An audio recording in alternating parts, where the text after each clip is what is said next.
Hello friends, இந்த வீடியோவில் நம்ம யூடியூப்ல தமிழ் டப்பிங்ல ஒரு சைக்காலஜிக்கல் டிராமாவா வெளியான த பேபி சிட்டர்ஸ் படம் எப்படி இருக்குன்னு தான் பார்க்க போறோம். பின் படத்துடைய கதை என்னன்னு பார்த்துடலாம். ஷிர்லி ஹை ஸ்கூல்ல படிச்சிட்டு இருக்காங்க. இவங்க காலேஜ் போகணும்னா நல்ல ஒரு சேட் ஸ்கோர் இல்லைன்னா பணம் இருக்கணும் அப்படின்ற ஒரு சூழல் இருக்கு. ஸோ இவங்க பேரண்ட்ஸ் இல்லாத நேரத்தில் கிட்ஸை பார்த்துக்கிற பேபி சிட்டர் வேலைக்கு மைக்கிளோடைய வீட்டுக்கு போறாங்க. ஒரு கட்டத்தில் மைக்கிள் தன் ஒய்ஃப் கிட்ட இல்லாத ஒரு குவாலிட்டியை ஷிர்லி கிட்ட பாக்குறாரு. அதுக்கப்புறமா இவங்களுக்குள்ள ஒரு அஃபேர் ஸ்டார்ட் ஆகுது. ஒரு பேபி சிட்டருக்கு கொடுக்க வேண்டிய தொகையை விட அவர் அதிகமாகவே அவங்களுக்கு கொடுக்குறாரு. ஸோ இதை பார்த்தீங்கன்னா ஒரு பிசினஸாவே இவங்க ஆரம்பிச்சு தன்னுடைய சக மாணவர்களையும் இதுல கொண்டு வந்துடுறாங்க. அதுக்கு ஒரு பர்சன்டேஜ் கமிஷனாவும் வாங்க ஆரம்பிக்கிறாங்க. இதுக்கப்புறமா இவங்களோட லைஃப்ல அடுத்தடுத்து எந்த மாதிரியான பிரச்சனைகள்லாம் வந்துச்சு, அதை எப்படி சந்திச்சாங்க அப்படின்றத இந்த படத்துடைய கதையே. இந்த படத்துடைய கிளைமேக்ஸ் ட்விஸ்ட் பாத்தீங்கன்னா ரொம்ப நல்லாவே ஒர்க் அவுட் ஆச்சு. அது நீங்க எக்ஸ்பெக்ட் பண்ணாத ஒரு ட்விஸ்டா இருக்கும். பேபி சிட்டரா அந்த வேலையை செய்யறவங்களுக்கும் ஒரு மைனர்னு தெரிஞ்சும் வர அந்த ஆண்கள் எல்லாருக்கும் பாத்தீங்கன்னா ஒரு ஸ்லிப்பர் ஷாட் கொடுத்த மாதிரியான கிளைமேக்ஸை ரொம்ப நல்லாவே வச்சிருந்தாங்க. படத்துடைய ஸ்கிரீன் பிளே பாத்தீங்கன்னா ரொம்ப நல்லாவே பண்ணிருக்காங்க. இது ஒரு டிராமா மூவியா இருந்தாலுமே அடுத்து என்ன அப்படிங்கிற மாதிரி தான் இந்த படம் போயிட்டே இருக்கும். பெருசா டிராகிங்கான சீக்வன்ஸோ அன்வான்டான காட்சிகள் எதுவுமே இந்த படத்துல இருக்காது.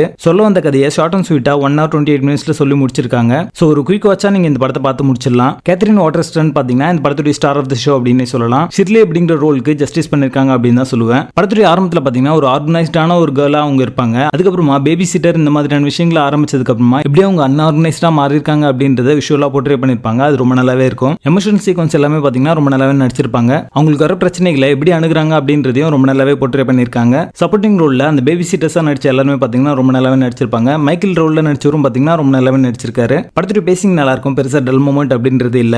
மொத்தத்துல இது ஒரு ஒன் டைம் வாட்சபிள் சைக்காலஜிக்கல் டிராமாவா வந்திருக்கு. படத்துல ஸ்ட்ராங் அடல்ட் கண்டென்ட் இருக்கு. சோ ஃபேமிலியோட பார்க்கிறதுக்கு வாய்ப்பே இல்ல. தி பேபி சிட்டர்ஸ் படத்துக்கு எங்களோட ரேட்டிங் 6 out of 10.